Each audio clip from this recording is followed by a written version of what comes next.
As Ethan gathered his belongings and got ready to take his daughters to school, he couldn't help but appreciate the beauty of the day.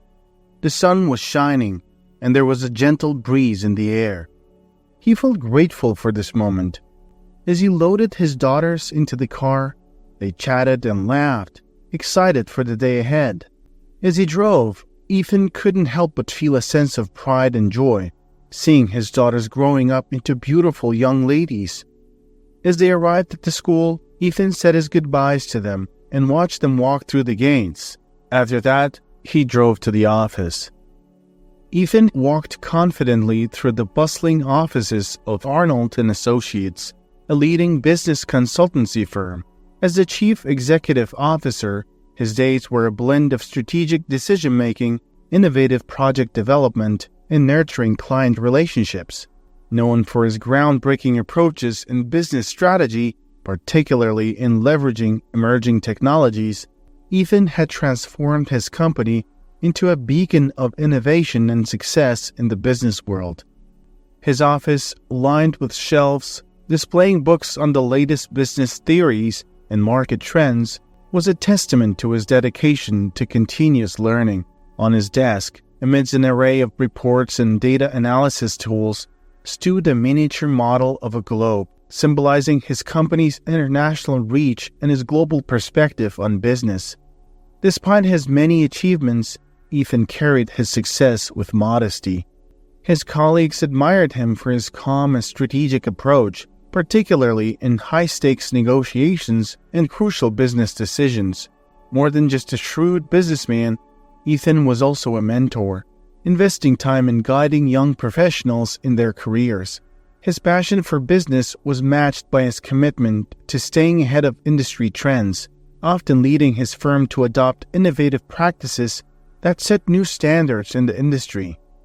Ethan's success was not just measured in profit margins and market shares, but also in the respect and trust he earned from his clients and the gratitude of the professionals he mentored.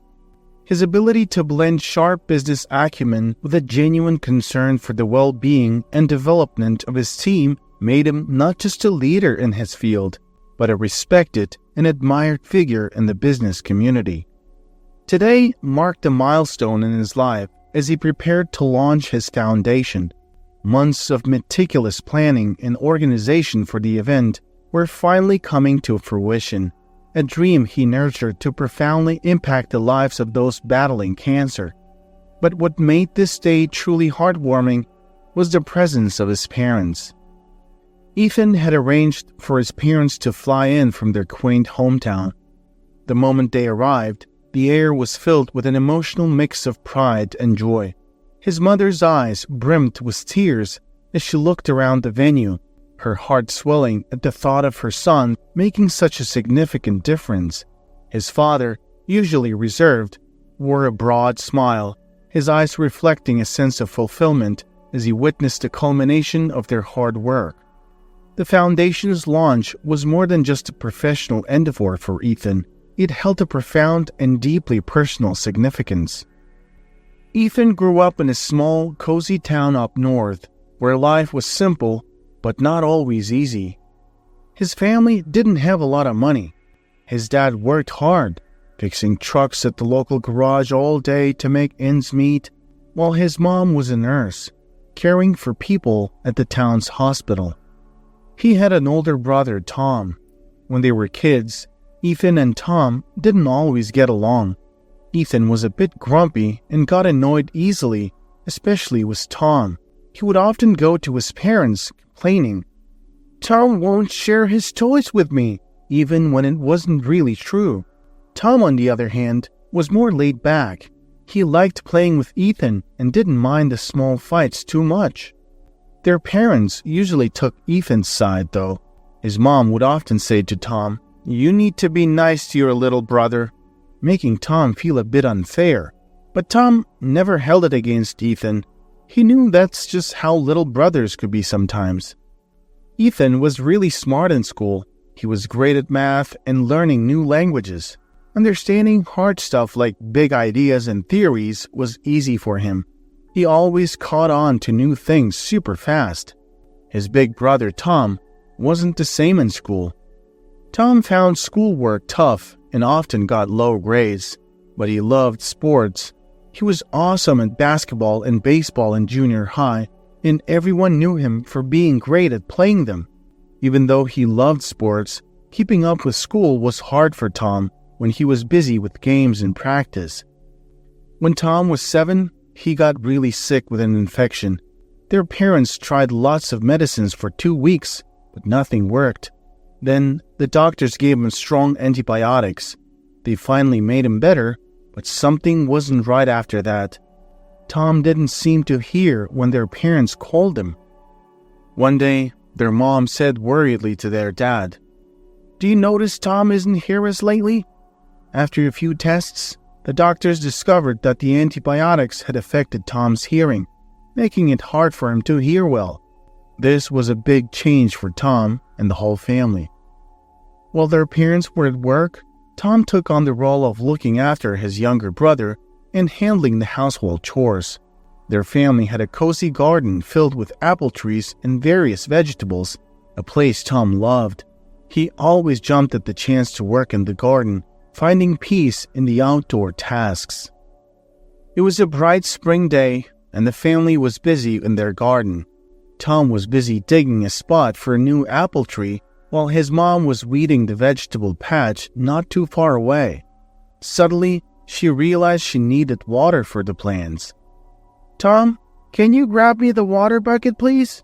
she called out, expecting him to hear. But Tom, with his impaired hearing, didn't respond. Ethan, noticing his brother didn't hear their mom, tried to get Tom's attention by tossing a small stone towards him, but it missed. Emily, Tom's mom, called out again, "Tom?" Still no response. She felt a surge of frustration, thinking he was ignoring her. She marched over to him and asked, a bit sternly, "Tom, didn't you hear me calling you?" Tom looked up, startled and confused.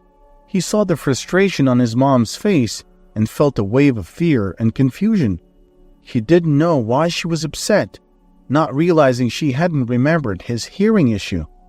"Tom, why aren't you answering me? I've been calling your name for the past 5 minutes," she exclaimed, her voice tinged with annoyance and concern. "Do I really have to shout every time I need you?" Tom, looking up from his digging, saw the irritation in his mother's eyes and felt a pang of guilt.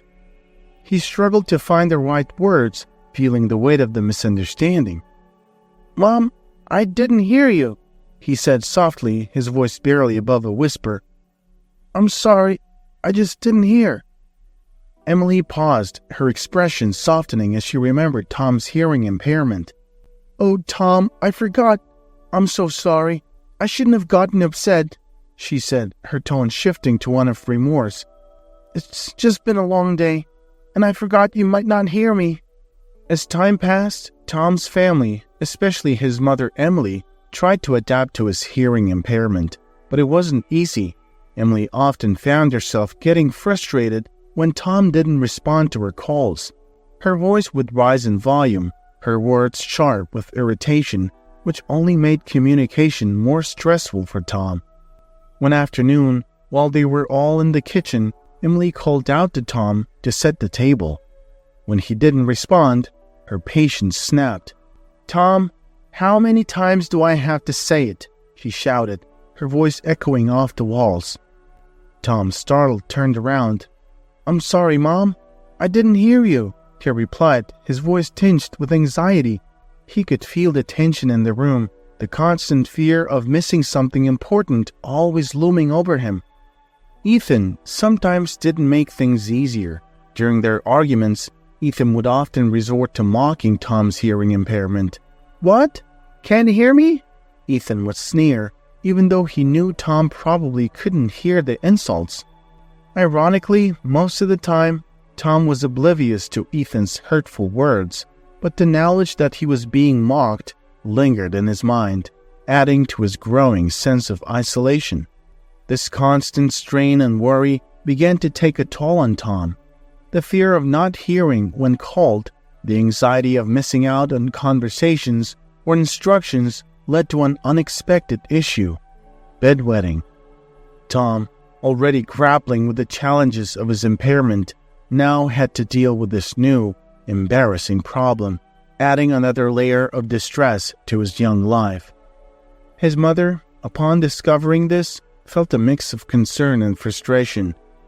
"Tom, you're too old for this," she said one morning, her tone a blend of worry and exasperation. "Is there something you're not telling me?" Tom, feeling ashamed and overwhelmed, didn't know how to explain the anxiety that had been building up inside him. He just shrugged, wishing he could express how the fear of not hearing and the constant misunderstandings were affecting him deeply. With Tom's bedwetting becoming a new secret burden, Ethan found yet another way to taunt his brother. Whenever they had disagreements, Ethan would bring it up, using it as a weapon to get his way. At school, things weren't much better for Tom. His hearing impairment made him an easy target for teasing. While some teachers were sympathetic and tried to accommodate his needs, others seemed at a loss, uncertain how to support him. They even suggested to Tom's parents that they should find a way to fix his hearing issue. One afternoon, the tension at home reached a new peak. Ethan was eating his lunch when he accidentally knocked his bowl of soup, spilling it across the floor. Tom, hearing the clatter, came in and saw the mess. "Hey, Ethan, you need to clean this up," Tom said, trying to keep his tone calm. Ethan, still upset over spilling his soup, just shook his head and darted away, leaving Tom standing in a puddle of soup. Frustrated, Tom chased after him, grabbing Ethan's ear to stop him. "You can't just run off like that," he exclaimed. Ethan, caught off guard, started crying loudly from the surprise and pain, falling to the floor. After a moment, he got up, wiped his tears, and quietly sneaked up behind Tom. "You're such a baby, always wetting the bed," Ethan whispered spitefully, knowing Tom couldn't hear him clearly. "Can't even hear a thing, can you?" Tom sensed Ethan was saying something hurtful, but couldn't catch the words. The look on Ethan's face was enough to understand the intent. Feeling a mix of sadness and frustration, Tom turned away, deciding not to engage further. He went back to the kitchen, grabbed a cloth, and started wiping the spilled soup by himself. The silence in the house was heavy, filled with unspoken words and growing divides. The family's financial struggles were a constant weight, and Ethan, being young, often didn't understand the constraints. One day, while at the grocery store, he spotted a bright red fire truck toy and immediately wanted it. "We can't afford it, Ethan. You have plenty of toys at home," Emily said gently, trying to reason with him. But Ethan, fixated on the toy, began to cry loudly, tugging at her sleeve. Emily, already worn down by the stresses of the day, snapped back. "Ethan, I said no. We're not getting the truck." Tom, silently watching the scene unfold, placed groceries on the counter, feeling a mix of empathy and helplessness. A few days later, feeling the weight of his family's financial struggles, Tom decided to take matters into his own hands. He left school early, skipping math class, which seemed pointless as his teachers hardly noticed him anymore. Roaming the neighborhood, he knocked on doors, offering to do chores for some extra cash. At the third house, an elderly woman, Mrs. Tomnett, greeted him. "Can I help you with any work for a bit of money?" Tom asked politely. Mrs. Tomnett smiled, relieved.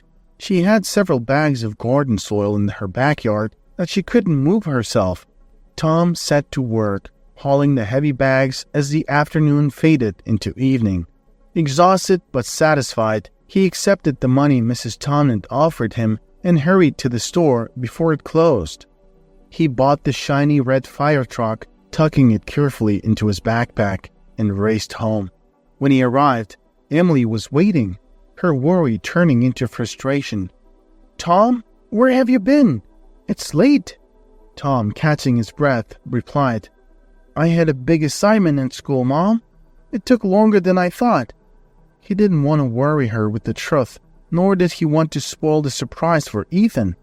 Emily's frustration was evident as she confronted Tom. "What homework? You never have homework, Tom. And why are you covered in dirt? Were you messing around with Josh again?" Her voice was a mix of worry and exasperation. Tom hesitated, unsure of how to explain without revealing his secret effort to buy the toy for Ethan. "It was just a group project, Mom. We had to collect some soil samples." He lied, hoping she'd believe him. Emily's tension and frustration, which often spilled over into her interactions with her family, had roots that went much deeper than the surface-level challenges they faced daily. Her marriage with Harold had evolved into something far from the fairy tale she had once imagined. As a young woman, Emily had been utterly captivated by Harold's charm and grand dreams. He had a way of making the future seem bright and full of possibilities. She had envisioned a glamorous life in the city filled with excitement and adventure, a stark contrast to her current reality. Their financial difficulties began to strain the marriage early on. Emily, who was used to a comfortable lifestyle provided by her affluent parents, struggled to adapt to their more modest living conditions. Harold, who came from a working-class family, worked tirelessly to make ends meet, but it was never quite enough. He couldn't give Emily the luxurious life she had been accustomed to, and this gap between expectation and reality became a constant source of tension. "Harold, when will things change? When will we live the life you promised me?" Emily would often ask in moments of despair, her voice tinged with a mixture of hope and disappointment. Harold, feeling the weight of unmet promises, would reply, "I'm trying, Emily. I'm doing all I can, but these things take time." Emily's parents had been skeptical of Harold from the beginning, warning her that the marriage was doomed to face hardships. Despite her defiance at the time, Emily now found herself questioning her decision, her parents' words echoing in her mind during her weaker moments. This underlying discontent often manifested in her interactions with her children, unintentionally letting her own frustrations affect her patience and understanding. Harold and Emily's unfulfilled dreams and the stark reality of their life created an atmosphere of unspoken disappointment, affecting not just their relationship, but also the overall mood in the household. When Tom was born, Emily's discontent only grew.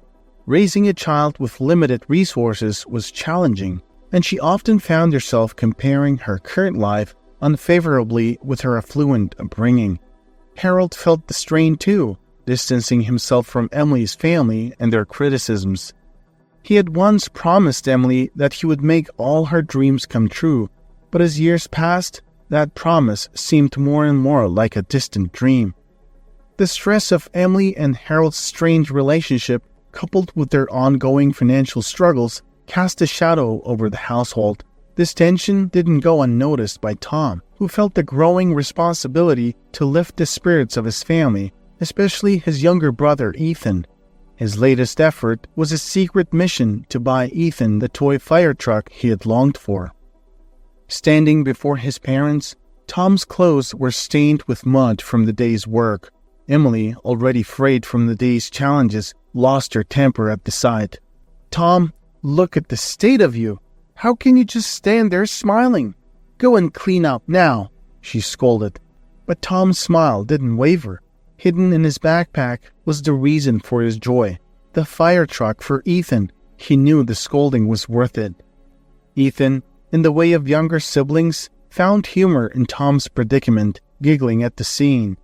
His innocence shielded him from understanding the full picture, his world still simple and unburdened by the complexities troubling his parents. Once the commotion had died down and Emily's attention was elsewhere, Tom beckoned Ethan to the bathroom. With a conspiratorial grin, he reached into his backpack and carefully pulled out the shiny red fire truck. Ethan's eyes lit up with pure delight at the sight of it. He was so overcome with excitement that he started bouncing around the room, his laughter echoing off the tiles.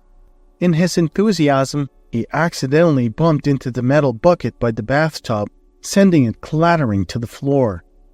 The noise drew a sharp reprimand from Emily, but it couldn't dampen the brothers' joy. In that small bathroom, with the toy truck in Ethan's hands, the worries of their world seemed to momentarily fade away. Seeing Ethan so happy with the fire truck made Tom feel really good inside. He was proud that he could make his little brother smile like that. Tom loved Ethan a whole lot, and seeing him jump around and laugh with the joy in his hands was one of the best feelings in the world for Tom. It was like he had done something really special just for Ethan. The sound of laughter and the loud clatter of the bucket drew Emily's attention, and she hurried to the bathroom. Her expression turned from concern to anger as she saw the shiny red fire truck in Ethan's hands. Both boys instantly quieted down, sensing their mother's rising temper. "Where did you get that truck?" Emily demanded, looking directly at Tom. Tom remained silent, unsure of how to explain without revealing the truth. "Tom, I asked you a question. Where did you get it?"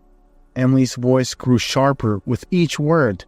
After another moment of silence, suspicion crept into her tone.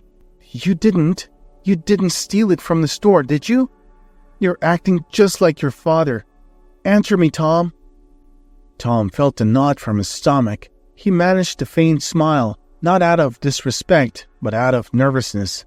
He couldn't tell her that he had skipped class to earn the money for the truck. He knew that would only make things worse, so he stood there, head bowed, silently hoping that his mother would just let the matter go.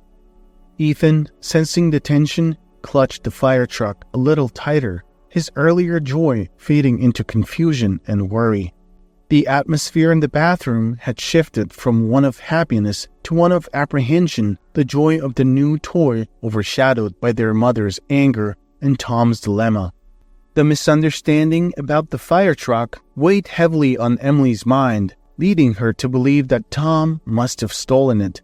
Determined to set things right, she marched back to the store with Tom trailing behind her, his mind racing with worry about the consequences he might face. Upon reaching the store, Emily approached the cashier with a mix of embarrassment and resolve. "I'm sorry to bother you, but my son may have taken this toy without paying," she said, holding up the fire truck. "We couldn't afford it, and I'm afraid they might have stolen it." The cashier looked at the toy and then at Tom, a look of recognition crossing his face. "Actually, your son paid for this truck earlier today," he responded with a reassuring smile. "He did?" Emily's voice was a mix of surprise and confusion. "Yes, ma'am. He came in, paid for it, and left. No issues at all." Outside the store, the tension between Emily and Tom lingered. Finally, Emily asked, "Tom, where did you get the money for this?" Tom hesitated for a moment before explaining about the odd jobs he did for Mrs. Tomnett, including moving the heavy bags of soil. He kept his gaze fixed on the ground, not sure how his mother would react. As they walked home in silence, Emily was deep in thought. Tom didn't notice at first, but tears were silently streaming down Emily's cheeks. She was overwhelmed with a mix of guilt and admiration. Guilt for having doubted her son's integrity and admiration for his selflessness and hard work. In her mind, she replayed the many times she had been quick to judge or scold, realizing now that her son had been shouldering burdens far beyond his years. This moment of revelation was a turning point for Emily, a painful yet necessary awakening to the depth of character her young son possessed. As the years rolled by, the family's financial struggles persisted, and so did the undercurrent of discontent in their household. Emily frequently voiced her dissatisfaction to her husband about their modest living conditions, the cramped house, the aging car, and the myriad of comforts she felt she was missing out on. In the midst of this, Tom had grown into a sophomore in high school. Academically, he struggled. His teachers, having seemingly given up on him, paid him little attention. However, Tom found his passion and success in sports, which brought him a sense of achievement and joy. Ethan, 3 years Tom's junior, was flourishing in a different arena. He had a knack for math, frequently winning competitions and earning recognition as a promising student. Despite their age difference, Tom and Ethan shared a special bond over mathematics. Tom, often baffled by basic arithmetic, would pose simple problems to Ethan, who would solve them with astonishing speed. These moments were not only fun, but also a source of immense pride for Tom. He admired his younger brother's intelligence and often bragged about Ethan's achievements to anyone who would listen. Noticing that most of Ethan's friends had bicycles and seeing the longing in Ethan's eyes whenever they rode past, Tom yearned to do something about it. He didn't have the means to buy a bike, but he came up with a plan. One day, he struck a deal with a friend, trading his cherished baseball gloves for a day's use of the friend's bike. When Tom rode up to Ethan on the bike, the look of surprise and joy on Ethan's face was worth more than any possession. Ethan was over the moon with excitement. Tom dedicated the entire day to his brother, patiently pushing the bike from behind and guiding Ethan as he wobbled and pedaled. The sight of Ethan gradually gaining balance and confidence on the bike filled Tom with a deep sense of happiness and contentment. Their laughter and shouts of excitement echoed through the neighborhood, a rare and cherished moment of carefree joy amidst the challenges of their everyday life. Near the end of his sophomore year, Tom suddenly started feeling really unwell. His hearing got even worse, and he began to lose weight very fast. Within just a few weeks, he found it hard to walk around. He felt so tired all the time and just wanted to lie down. His parents were worried and confused because they didn't know what was wrong. When the doctors did some blood tests, they found out Tom had leukemia. They had found it too late, and the treatment didn't start in time. Tom became bedridden, unable to get up or walk by himself. Emily and Harold took turns missing work to stay home and take care of him. Tom got so weak that he couldn't even eat by himself. Emily fed him soft food and porridge, while Harold helped him get to the bathroom whenever he needed to go. Harold worked really hard to pay for everything. He even got a second job to help with the medical bills. At night, he would sit in the dark kitchen, quietly crying, while Emily stayed by Tom's side. After about 6 months, Tom started to lose his eyesight. Ethan, who was about to turn 12, didn't really understand what was happening at first, but as time went on, he began to realize how serious Tom's illness was. He became quieter each day, watching his big brother get sicker. Ethan would sit next to Tom for hours, asking him to play math games like they used to, but Tom could hardly move. He would just breathe heavily and stare blankly. Sometimes he tried to turn his head towards Ethan's voice and say something, but Ethan couldn't understand him. One early morning, Ethan cried for the first time because he felt so bad for Tom. He didn't even go to school, even though he had an important math competition practice. Instead, he sat on the edge of Tom's bed, holding his hand, crying softly. His tears fell onto Tom's hand. Ethan looked at his brother, who was just lying there, his eyes open but not really seeing anything. He remembered all the times Tom had been there for him, like when he got him the red fire truck or spent hours helping him learn to ride a bike. Those memories made him cry even more. Ethan sat by Tom's bed, his voice trembling as he spoke to his brother. "I love you, Tom. Can you hear me? I love you so much. Please try to get up." His voice grew more desperate. "Come on, Tom. You have to get up. You promised you'd take me to the lake. Don't break your promise, Tom." He paused, fighting back tears, then pleaded softly. "Let's play our math game, just like we used to. Please, Tom, ask me a math question. I'll get it right, I promise." As he sat there, memories of their past began to flood Ethan's mind. He remembered the times he had mocked Tom for his hearing problems, the cruel laughter when Tom couldn't catch what others said. He thought about the moments he had made fun of Tom for wetting the bed, pinching his nose in disgust. These memories, once trivial childhood squabbles, now twisted in Ethan's heart, filling him with regret and self-loathing. "I was so mean to you, Tom. I'm so sorry," he whispered, his voice cracking with emotion. He looked at his brother, lying motionless, and his heart ached. The playful, caring brother who had once pushed him on a bike, who had gone out of his way to get him a toy fire truck, now lay silent and unresponsive. The weight of his past actions and the current reality of Tom's condition overwhelmed Ethan. He felt a deep sense of guilt and sorrow, wishing he could turn back time and cherish every moment with Tom, be kinder and appreciate the love and care his brother had always shown him. Ethan was sitting close to Tom, his voice soft and full of hope. "Tom, please listen. I'm so sorry. Let's go to the lake, okay? Just you and me. We can ride in a boat and have a great time. Please, Tom, say something." Suddenly, Tom turned his head a little towards Ethan. A weak smile appeared on his lips, and he slowly lifted his arm, motioning for Ethan to come closer. Ethan's heart leaped with excitement, and he called out loudly, "Mom, Dad, Tom's looking at me. He's really looking. Come quick." Emily and Harold hurried into the room, their faces lighting up as they saw Tom looking at them too. They gathered around his bed, and Tom seemed to be trying to say something. It was hard for him, but he was trying. Tom's voice was barely a whisper. "What is it, honey?" Emily leaned in, trying to hear him. "Ethan, promise me," Tom managed to say. "Promise to send Ethan to a good school. He's smart, way smarter than me. He's got a bright future." Tears started rolling down Emily's cheeks as she listened to Tom's words. Harold, holding Tom's hand, wept quietly too, moved by the love and care Tom showed for his brother even in his own difficult time. Emily gently cradled Tom's head, kissing his forehead tenderly.